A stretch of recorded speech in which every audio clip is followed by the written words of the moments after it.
Angina pectoris एक Latin शब्द जिसका मतलब है सीने में दर्द, सिर्फ तकलीफ से कहीं बढ़कर है। यह एक चेतावनी है, आपके दिल की मदद की गुहार है। एंजाइना तब होती है जब हृदय की मांसपेशियों को पर्याप्त ऑक्सीजन युक्त रक्त नहीं मिलता है। ऐसा आमतौर पर सिकुड़ी हुई कोरोनरी धमनियों के कारण होता है, जो हृदय तक रक्त की आपूर्ति के लिए जिम्मेदार होती है। अपने दिल को एक शक्तिशाली इंजन के रूप में कल्पना करें, जो आपके पूरे शरीर में रक्त पंप करने के लिए लगातार काम कर रहा है। किसी भी इंजन की तरह इसे ईंधन की निरंतर आपूर्ति की आवश्यकता होती है, जो इस मामले में ऑक्सीजन युक्त रक्त है। जब कोरोनरी धमनियां सिकुड़ जाती हैं, तो हृदय में रक्त का प्रवाह कम हो जाता है, जिससे ऑक्सीजन की कमी हो जाती है। यह ऑक्सीजन की कमी ही एंजाइना के रूप में दर्द का कारण बनती है। दर्द को अक्सर सीने में जकड़न, दबाव या निचोड़ने वाली सनसनी के रूप में वर्णित किया जाता है। ऐसा महसूस हो सकता है जैसे कोई अदृश्य हाथ आपके दिल को जकड़ रहा हो, जिससे सांस लेना मुश्किल हो जाता है। जबकि सीना सबसे आम जगह है, एंजाइना का दर्द शरीर के अन्य क्षेत्रों जैसे कि पांवों, कंधों, गर्दन, जबड़े या पीठ तक भी फैल सकता है। एंजाइना अक्सर शारीरिक परिश्रम या भावनात्मक तनाव से शुरू होता है। जब हम खुद को थकाते हैं, तो शरीर की ऑक्सीजन की ज्यादा मांग को पूरा करने के लिए हमारी हृदय गति और रक्तचाप बढ़ जाता है। हालांकि सिकुड़ी हुई कोरोनरी धमनियों की उपस्थिति में हृदय को आवश्यक अतिरिक्त रक्त प्राप्त करने के लिए संघर्ष करना पड़ सकता है, जिससे एंजाइना हो सकता है। इसी तरह भावनात्मक तनाव हार्मोन के स्राव को ट्रिगर कर सकता है, जिससे हृदय ज्यादा मेहनत और तेजी से काम करता है। यह बढ़ा हुआ कार्यभार सिकुड़ी हुई धमनियों को भी प्रभावित कर सकता है, जिससे रक्त प्रवाह कम हो सकता है और एंजाइना का दर्द हो सकता है।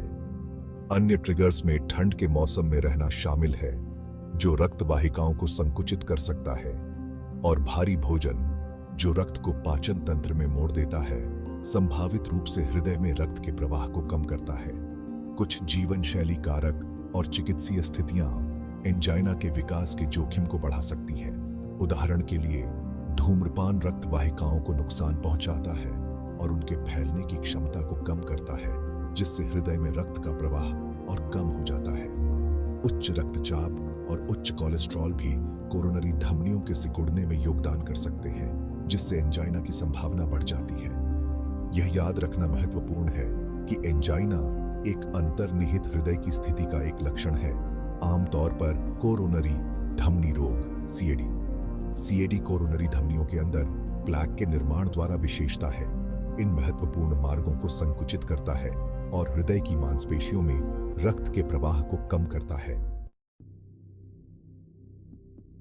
समय पर इलाज लेने के लिए एंजाइना के लक्षणों को पहचानना बहुत जरूरी है। जबकि सीने में दर्द इसका मुख्य लक्षण है, यह याद रखना जरूरी है कि एंजाइना अलग अलग व्यक्तियों में अलग अलग तरह से प्रकट हो सकता है।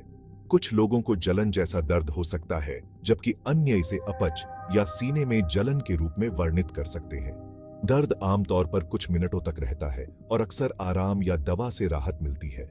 हालांकि यह ध्यान रखना महत्वपूर्ण है कि सीने का सारा दर्द एंजाइना नहीं होता है। अन्य स्थितियां जैसे कि मांसपेशियों में खिंचाव, सीने में जलन या पैनिक अटैक भी सीने में तकलीफ का कारण बन सकते हैं। सीने में दर्द के साथ साथ एंजाइना के साथ अन्य लक्षण भी हो सकते हैं, जैसे सांस की तकलीफ, पसीना आना, जी मिचलाना, चक्कर आना या थकान। यदि आपको इनमें से कोई भी लक्षण दिखाई देता है, खासकर सीने में दर्द के साथ, तो तुरंत डॉक्टर से सलाह लेना बहुत जरूरी है। हार्ट अटैक जैसी गंभीर जटिलताओं को रोकने के लिए एंजाइना का जल्दी निदान और उपचार आवश्यक है। एंजाइना के चेतावनी संकेतों को अनदेखा करना जानलेवा हो सकता है। एंजाइना के इलाज में एक बहुआयामी दृष्टिकोण शामिल है, जो लक्षणों को कम करने, हृदय में रक्त के प्रवाह में सुधार और भविष्य में हृदय की घटनाओं के जोखिम को कम करने पर केंद्रित है। एंजाइना के प्रबंधन में जीवन शैली में बदलाव महत्वपूर्ण भूमिका निभाते हैं। उदाहरण के लिए, धूम्रपान छोड़ना हृदय स्वास्थ्य में सुधार के लिए आप जो सबसे महत्वपूर्ण कदम उठा सकते हैं, उनमें से एक है। एंजाइना को प्रबंधित करने और जटिलताओं के जोखिम को कम करने के लिए अक्सर दवाएं दी जाती हैं।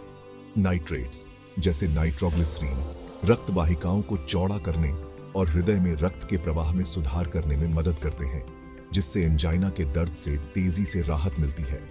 दूसरी ओर बीटा ब्लॉकर्स हृदय गति को धीमा करके और रक्तचाप को कम करके काम करते हैं, जो बदले में हृदय की ऑक्सीजन की मांग को कम करता है। कुछ मामलों में हृदय में रक्त के प्रवाह को बेहतर बनाने के लिए अधिक आक्रामक प्रक्रियाओं की आवश्यकता हो सकती है। उदाहरण के लिए एंजियोप्लास्टी में एक पतली कैथेटर को उसके सिरे पर एक गुब्बारे के साथ संकुचित धमनी में पिरोया जाता है।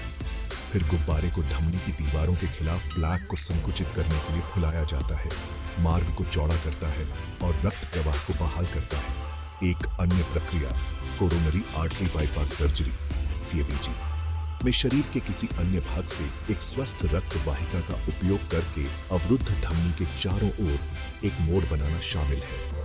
उपचार का चुनाव एंजाइना की गंभीरता, अन्य चिकित्सीय स्थितियों की उपस्थिति और व्यक्तिगत रोगी कारकों पर निर्भर करता है।